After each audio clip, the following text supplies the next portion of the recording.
Hey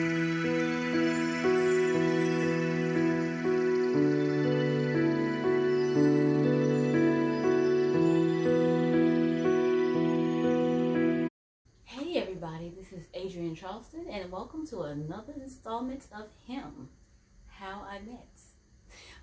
Today we're going to talk about intro. I have on their 25th anniversary shirt. Wrong side. Intro, yes, the R&B group, as you may or may not remember, but they sang Come Inside and they did a very great remake of Ribbon in the Sky. So if you don't know who they are, now you knew. Now you do. But if you still don't know, and if you did know, you should have known, because they are a part of R&B history, and it is a great and wonderful history, and they are a great, wonderful, fantastic group. So I will start from the beginning. So back in 1990, yes, 1990, I had just graduated from, let me stop. The views in this story are mine. If anyone disputes it, that could be their truth. This is my truth. These are my stories about how I met. So every time I tell a story, again, this is from my point of view. The person in the story or the people in the story may or may not see it that way, but I have a very good memory on everything. Anyway, so it was 1990. I had just graduated from high school. I was 18 years old.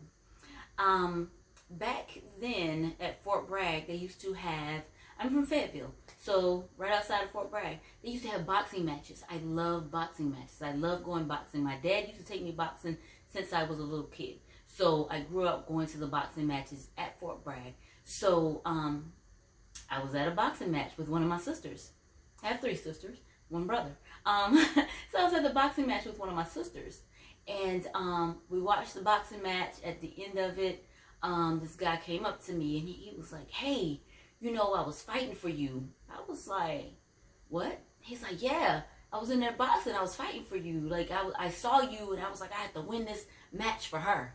And I was like, "Oh, okay, that's cool." I think I took his number. He gave me his number and I didn't call. The next night, me and my sister went back. And then this night he had on a uniform. Oh, mind you, he wasn't boxing.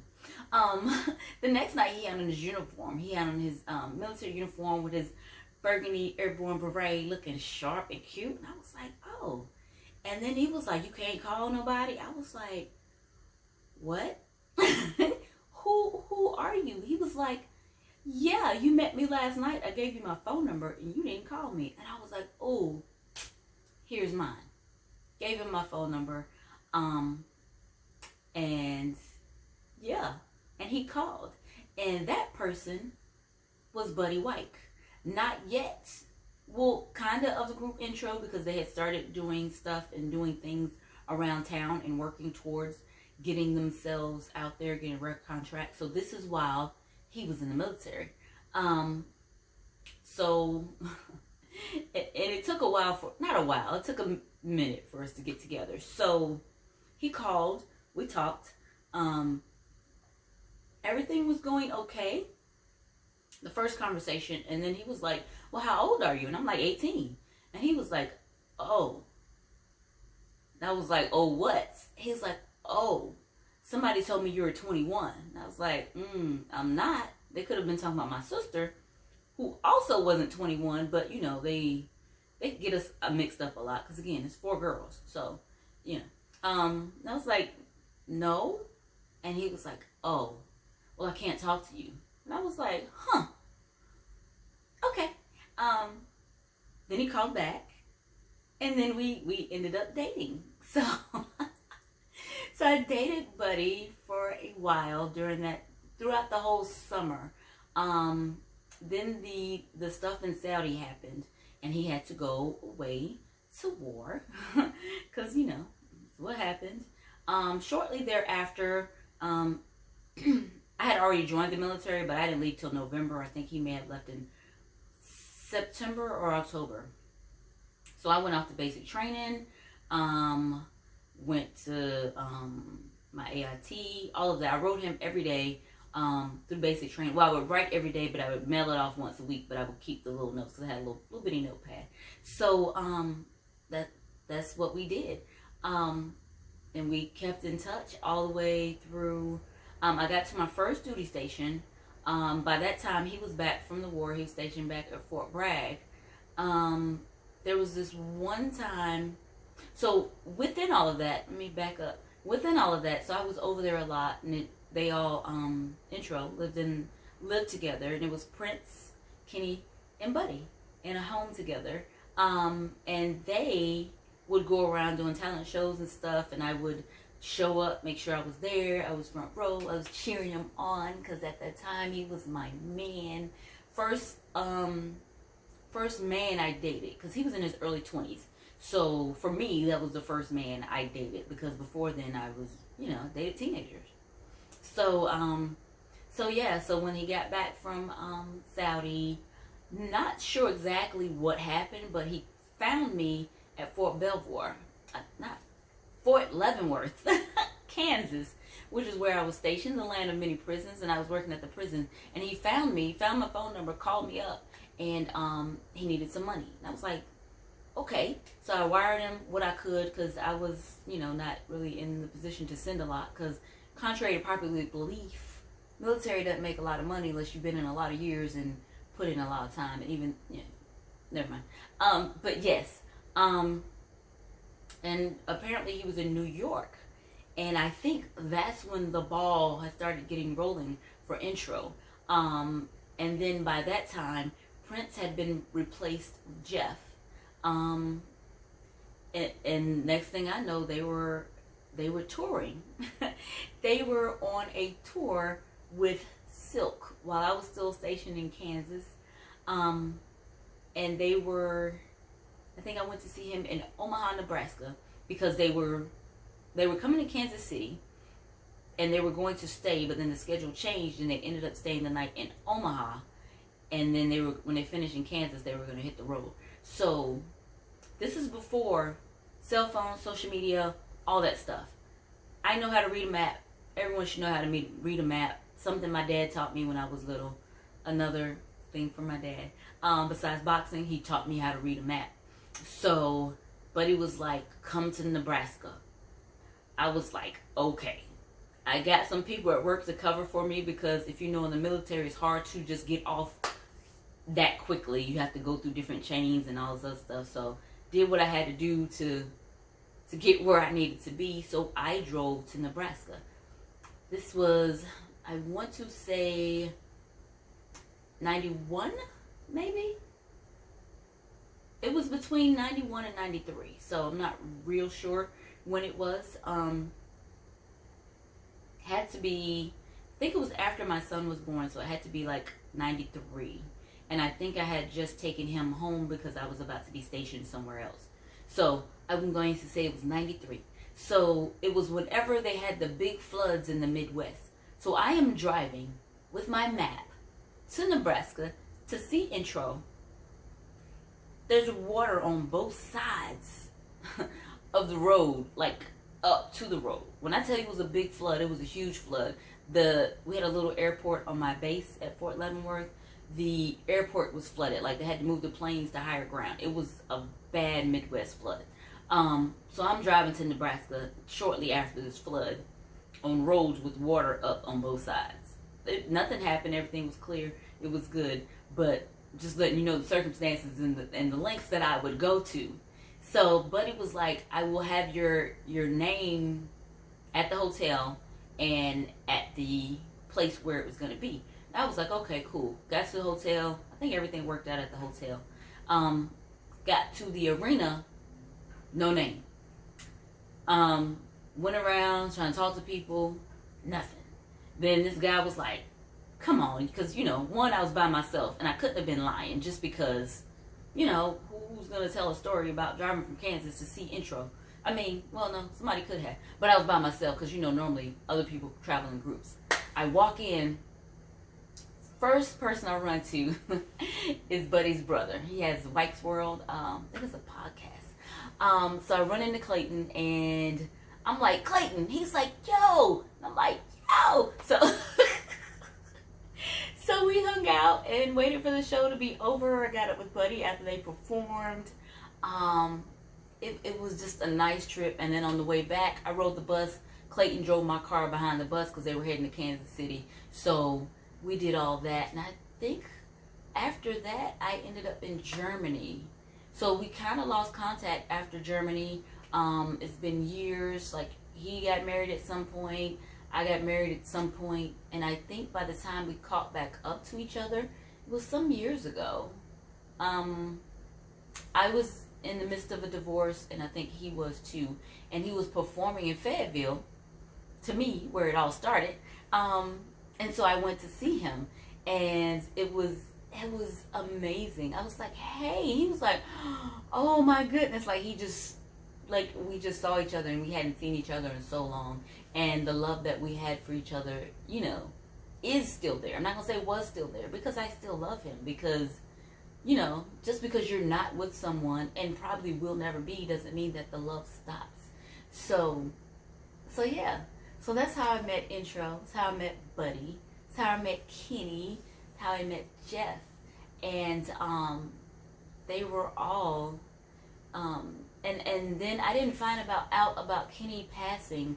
I forget where I was stationed at, but somebody else had told me. Because again, I had lost contact with Buddy. And again, there was really no social media, and someone was telling me how they read it in Sister magazine, and I was like, oh my goodness. And then I tried to find Buddy then, and I couldn't find him because the social media stuff wasn't as popular and prominent as it is now, and you weren't able to find people and reach out to people like you could have. But I'd like to say we're still cool. We still talk from time to time. Sometimes it's very brief. Just say, hey, how you doing? What's going on?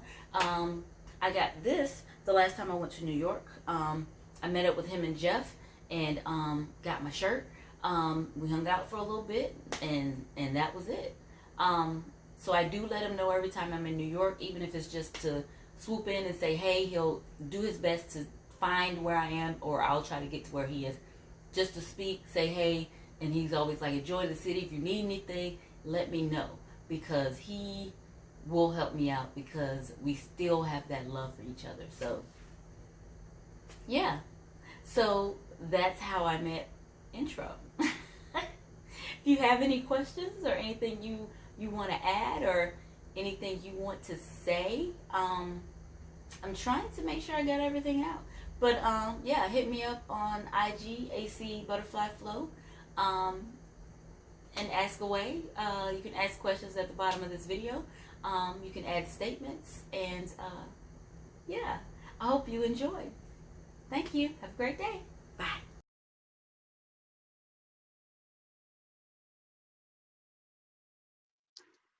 Hey everybody, this is Adrienne Charleston, and I am on this episode of Him with Buddy from Intro. We're gonna have a great interview. Here we go. Hey Buddy. What's up, H? How you doing? I'm good. How are you? Good. I'm good. How's your family? Oh, they're good. Right. Hanging in there with everything going on. So I know. Right. yeah. Yeah, that's good. Hanging in there is good. I'll take hanging in there. Yes. So we're just gonna jump right into it, because life. I know. So my first question. Go ahead. Now I'm just hearing, like, in my phone, I hear like a pop. Like, I don't know if it's because my volume is too loud. I don't know. Do you still hear it? A little bit. Oh, pop. But that just may be my phone, though. It may just be mine. Okay. I don't know. See, I heard something like a crack. When we're talking, I hear it a little bit. Yeah. Okay. It may not. There it is. If it does make it, then we'll just do it over. I get a chance to hang out with you again. Okay. all of this is staying in the interview. Okay. That's fine. So my first question for you is, what made you join the military? I had a cousin who was in the military, and I used to Hmm. spend my summers at his house. And he was based in not Aberdeen, North Carolina, Aberdeen, Maryland, the Aberdeen Hmm. Proving Grounds. And I was like, this is the life. Nice house on the lake, next to the officers club. It's like I'm joining the army when I finish high school. But he was a colonel, and I went in as a private, so it was a totally different life. So it was a totally different life. And yeah, I was playing baseball in high school. I wasn't sure if I wanted to go to college or not. I had a sister that was coming up right behind me, and it was either I go to college and hopefully not waste the money, but she was more into books than I was. So I decided to go into the army. I joined the army during my senior year of high school. Yeah. In April. Then after graduation, I went in August. Oh, you are so thoughtful. Uh, and my father had moved from New York to Maryland, and I didn't want to move to Maryland. So I was like, I'm just gonna go ahead and get my life started here and check out the Right. army.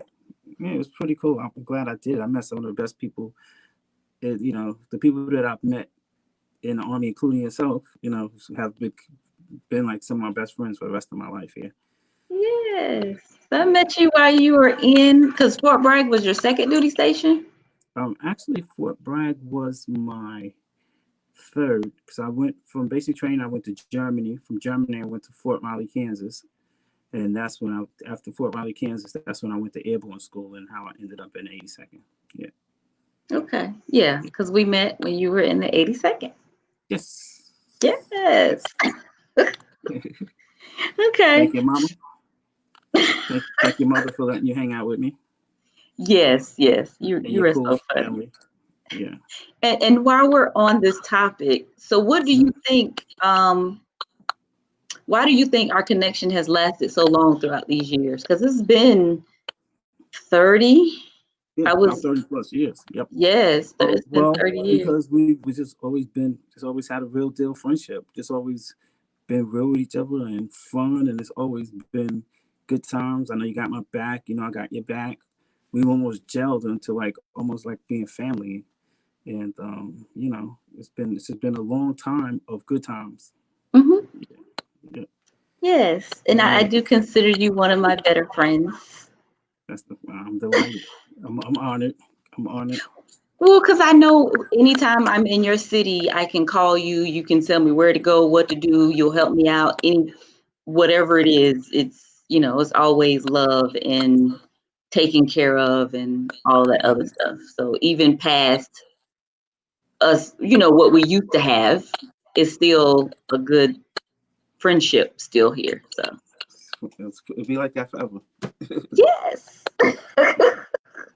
good. So congratulations on your show. Thank you. I know it's going to do really good. I'm honored to be one of the guests on here. You're going to be the first. Oh, even more honored. I'm going to do this episode first. Okay, so let's do it. I'm worthy. I'm worthy. You are very much so. Now, how did you make the decision to leave the military and then go on into intro? Mhm. Well, prior to the Gulf War, Ken Thomas had introduced me to Kenny Green, who went on, God bless his soul, to be the lead singer of Intro. He said, "Hey man, I got this friend he was in another unit. He could sing real good. I told him, how to play the piano." So we linked us together and we started going to the officers club over at Pope Air Force Base on Sundays, and we would sit down and we would go over songs and stuff. And war broke out.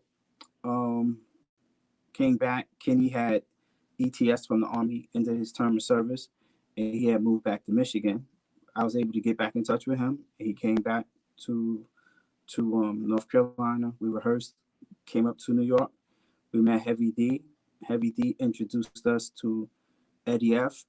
Eddie F introduced us to the music world. He put us in the studio with Jeff Redd, Christopher Williams, Mary J. Blige, Fallen MC, and so many other people.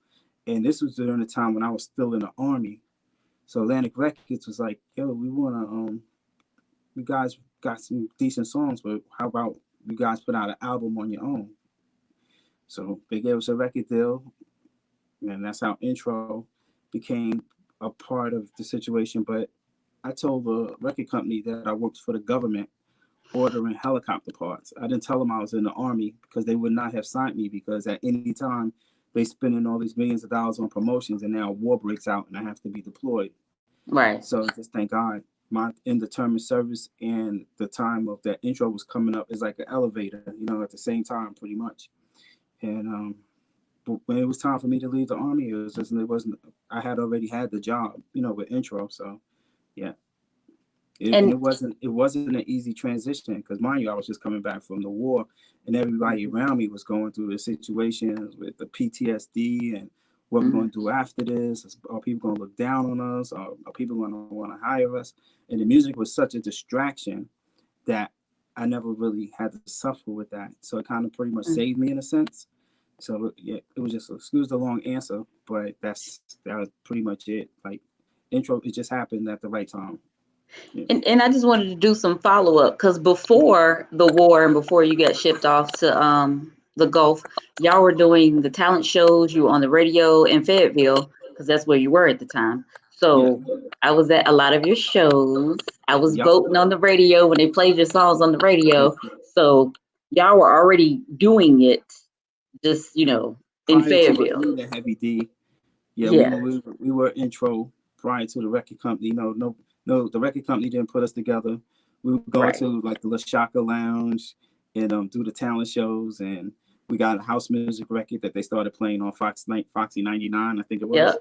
Yep. Yeah, and I like this. getting Oh, up in the morning, going to work. Getting up yes. in the morning Yes. doing PT with a record on the radio. Exactly. Good times. And then you mentioned Heavy D. So I watched you on a video, an interview you did this week. I forget who it was with, and you were talking about. I'm not going to quote everything you said. However, I'm just going to say that you said you gave Heavy D your information, and you thought he threw it away, Yeah, yeah, yeah. and he We didn't. met Heavy D at the Red Zone. Puff Daddy used to throw these parties at the Red Zone, and everybody used to come. So driving out to the Red Zone, we were singing a song that Heavy D did with Jodeci called "Peaceful Journey." We used that song because of the harmonies for our rehearsal. So we met Heavy and we said, "Hey man, we were singing your song on the way here." He's like, "Let me hear it." So you're like, "Hey, step to the bathroom right here." So we sang the song to him. He's like, "Give us your number." So he took the number. We gave him the number. He took it. He balled it up. And he stuffed it in his pocket. And I wanted him to fold it up and put it in his wallet, nice and neat. So when he balled it up and put it in his pocket, I was like kind of cursing him out in my head, like, "Oh, this guy, he's never gonna call us and stuff." But and I tell the story in hindsight why he balled it up and put it in the bottom of his pocket, probably so that he wouldn't lose it. How many Right. times he would go into his wallet, or how many times he'd go into the shallow part of his pocket. So yeah, God bless Heavy D, man. Yeah. Every time I saw him after that night, I would thank him. Like, yo, man, he probably got tired of me thanking him. But I'm like, Right. yo, thank you for putting us And I on. know you did because you're that type of person. You. Yeah. But I love I've never met Heavy D, but I've always loved Heavy D. Like he's probably the only celebrity I shed a tear for when I found out he passed away. He's like everybody's big brother. You know what I'm saying? He's a really Right. good, cool guy. And, Yeah. and it came out of nowhere. Like I didn't expect it. It was just like Heavy D. I was like, what? And then I was like, oh my goodness, what's happening? But yeah. One of my friends called me. He's like, yo, man, what's this I'm hearing about Hev died? He said, I'm gonna call you back. And he didn't call me back. I just started calling people. And it just so happened that my manager had just been with Heavy D in London. They flew back from London together because me and Heavy D, we had the same manager, Jeff Christie's. And yeah, when I spoke to Jeff, and I knew it was real and stuff. Right. Unbelievable.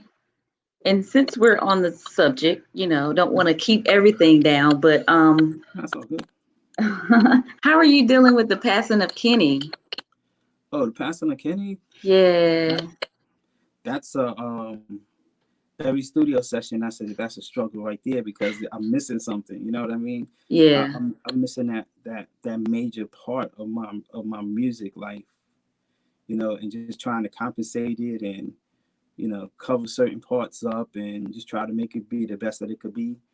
And the weird thing is, it's like I could be working on a song and I go to bed that night and somewhere in my dreams, Kenny will come into my dream and be like, you should have did this that way instead of that way. Why don't you try this note instead of that note? So now I have to jump up and come downstairs to the studio to lay down, because for a long time, for a couple times, for the first few times when it happened, I would be like, all right, cool. When I get in the studio tomorrow, that's what I'm gonna do. And then I come down in the studio and be like, Dad, what did he? What was that part? What was that melody? What was that? So now sometimes I'm up. I pop up at 2, 3 o'clock in the morning. It could be 5:30 a.m. and I just went to bed at 4. I'm going to get up. I'm gonna come right here to this thing right here, and I'm gonna lay the idea down. And what I've started doing too, is I would just grab my iPhone. I would just grab it on the side of the bed and just sing. Like I probably have hundreds of things in my iPhones and stuff. I know it sounds a little spooky and stuff like that, but it's the, that's one of the coping mechanisms, and I guess looking forward to the dreams and the good times. I just dropped off about 5 high-8 tapes. I used to run around with my camcorder on tour, like how we have cell phones now, with the selfies and stuff. I used to have my camcorder. So I just dropped off 5 tapes today to get converted, and that's going to be added to our documentary. It's going to be some really good behind-the-scenes footage where people who only learned about Kenny Green after his passing, they'll get a real good feel of his personality and how cool and down to earth he was. You knew he's like your brother too. Yeah.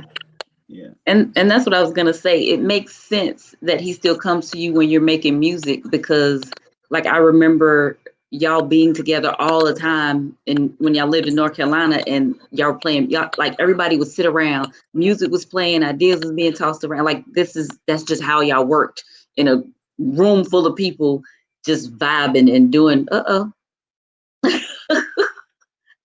You had a phone call, didn't you? I should have told him that. Yeah, I should have told him that I had an interview during this time.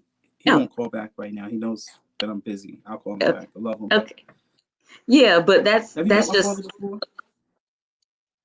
your You ever met my brother dad? and your sister. I don't think I met your father. Okay. Okay. Yeah. I met yours. He's a good man. Yes. I have pictures with you and my dad. How long have they been married? How long have they been married? Like forever. 58, maybe 58 years. Yeah. That's the Guinness book. That's the Guinness book. Yeah. Right. But yeah, that's just. I lasted 15. Hey, I had to check out. I mean, I only lasted like 5. Oh yeah, I wanted to change the laws. I've always felt like your marriage license should be like your driver's license. You should have to renew it every 5 years. You know, it shouldn't just be forever. Right, and they, have to prove that they can keep that license. If it doesn't renew, it just expired. But hopefully, you want to go down together and sign it and renew it, and that long time. That would lose too much money for the government, though. Say that again. It would lose too much money for the government because they won't be able to keep that money for divorces. True. Yeah.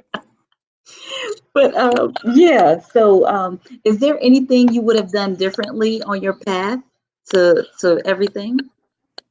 I probably would have married you. I would have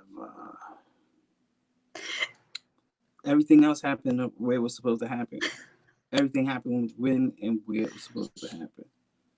I was supposed to go in the Army on the day that I went in the Army. I was supposed to leave the day I went in the Army. I was supposed to start my new job. I believe in that. Like, I'm actually reading this book right now, right? And it's called, if you can see, it says, When God Winks at You. Yeah, when God winks at you. And it's how God speaks directly to you through the power of coincidence. Like how things happen and you don't know why they happen. And then later on, you're like, oh, that's why that happened. Yeah. It's really a good book. I'll mail it to you once I'm done. Okay. And I wonder how things would have been if we, because we didn't break up, but like you went off to the war. I joined the military, and then you were in intro touring and everything, and I was in the military going to my different duty stations, and then we lost contact.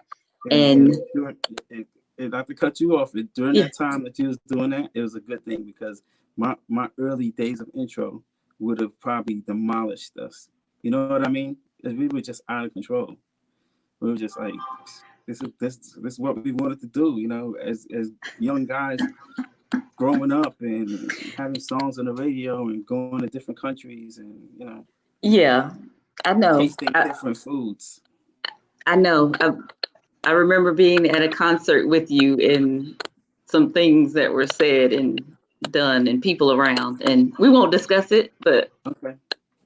this was the Omaha, Nebraska, between Omaha and Kansas. Okay.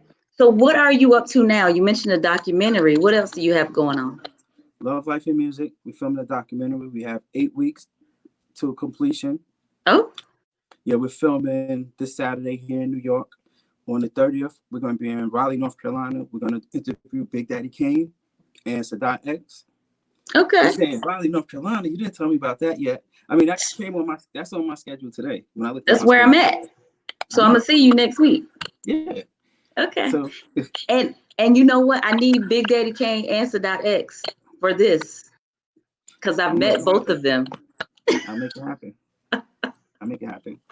And Sadat X, he was I do poetry around here. I ran into him at poetry and I just walked up to him and I was like, "Ain't you Sadat X?" He was like, "Yeah," because nobody else recognized him or said anything. And then ever since then, when I see him out at festivals and different events, he always speaks to me. I don't think he knows my name or anything, but every time I did a movie with him, actually, a movie called Anything But Love. That was the director was Jason Evans. The same director of that movie is the director of the intro documentary. Yeah, he put me in a movie with Sadat just about 4 or 5 years ago. Okay, this is gonna be awesome. Okay, yeah, I need both of them, Big Daddy and Sadat. You got it. All right. Well, those were all of my questions. You got it So wrong. You're gonna have Mr. Cheeks. You're gonna have Kango from UTFO. I try to get whoever you want. I met Mr. Cheeks through you at his birthday party.